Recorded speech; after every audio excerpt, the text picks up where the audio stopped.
Bible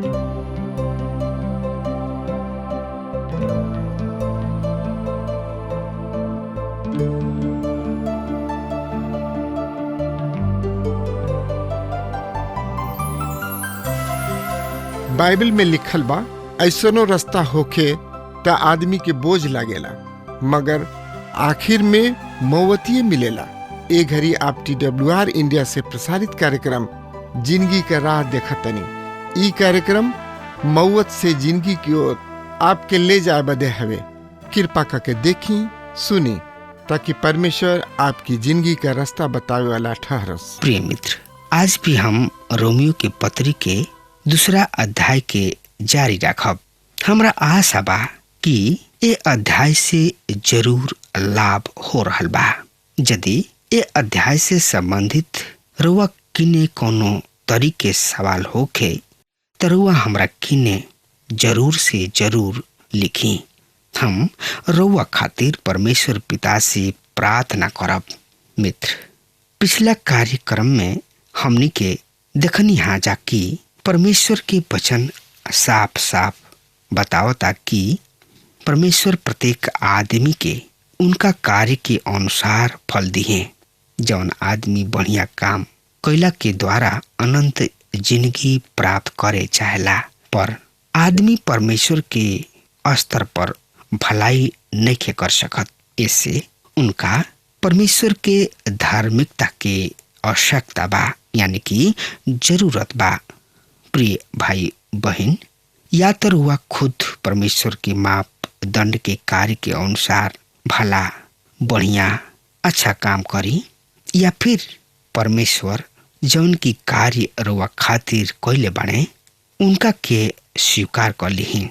काहे कि परमेश्वर यहोवा प्रत्येक आदमी के कार्य के अनुसार ओकरा के फल दिहे।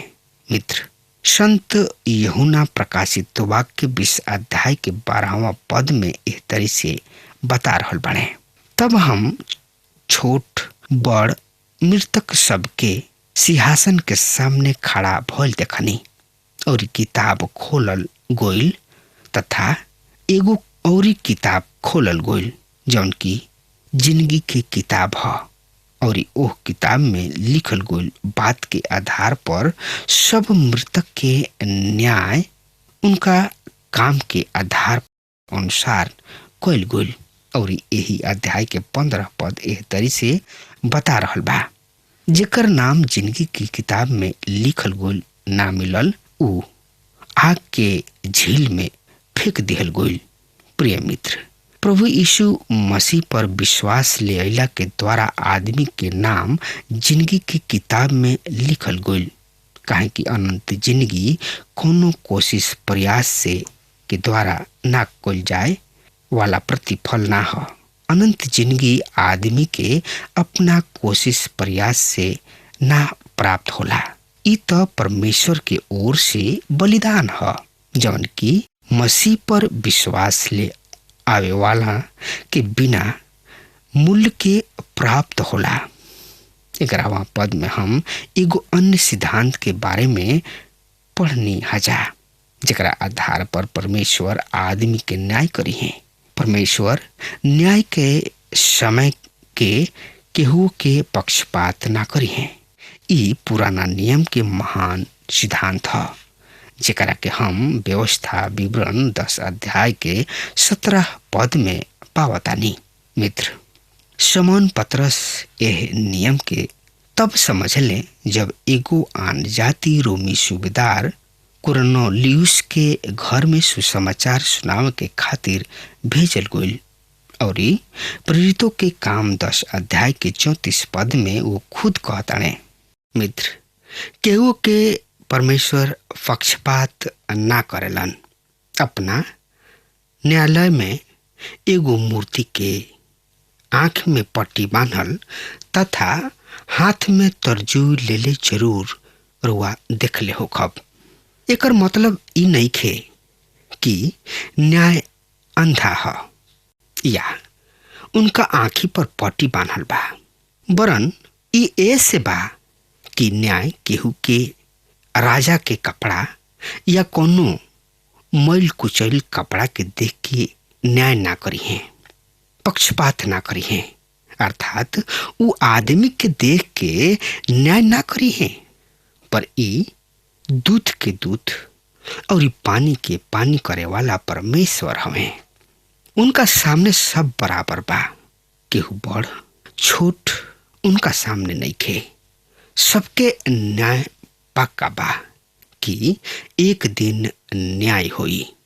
ऐसे रुआ सोच समझ ली, ओकरे अनुसार चली, अपना मन के प्रभु की ओर लगा ली, ना तो एक दिन हिसाब देवे के पड़ी।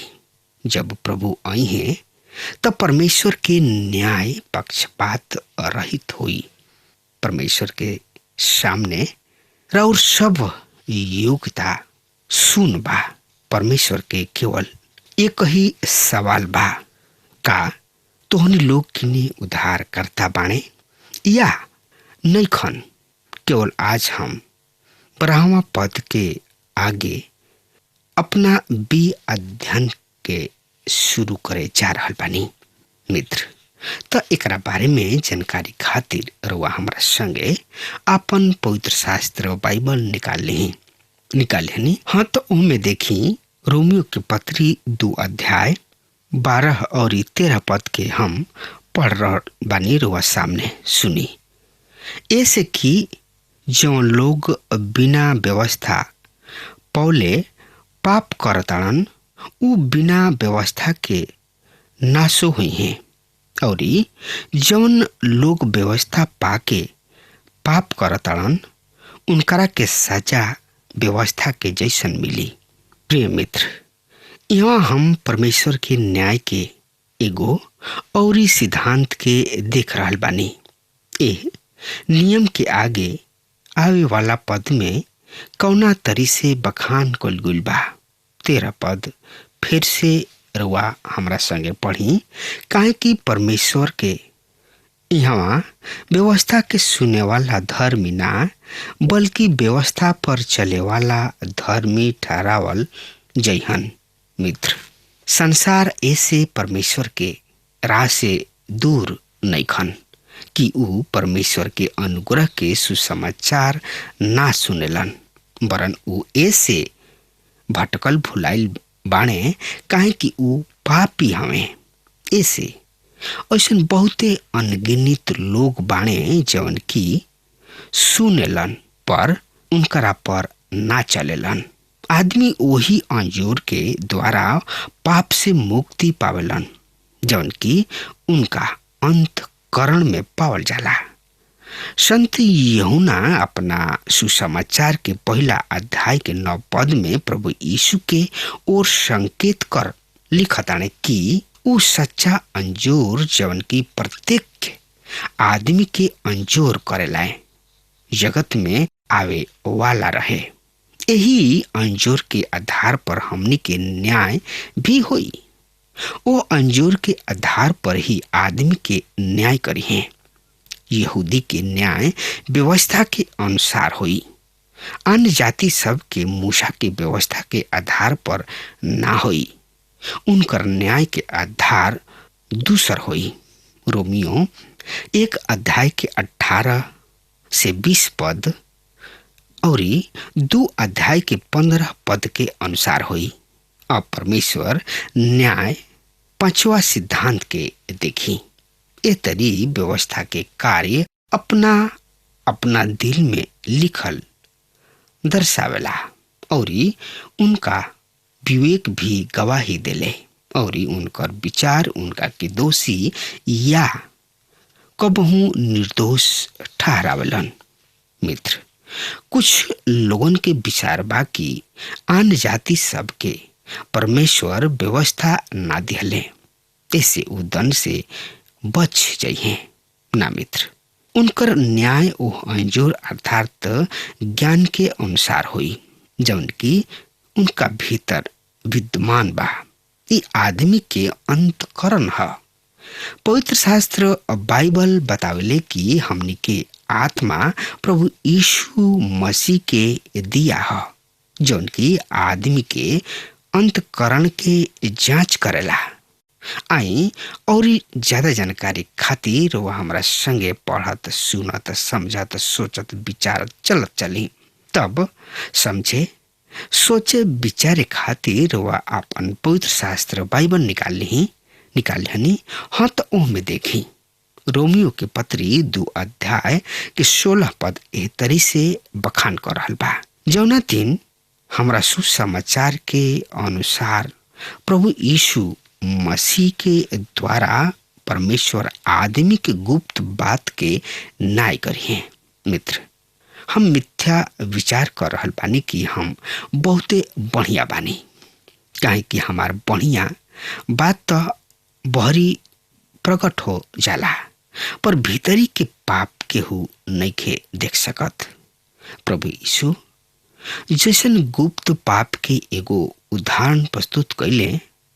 यदि केहू कौन औरत पर बुरा नजर डालेला त ऊ ओकरा साथ बेविचार कलिहलस।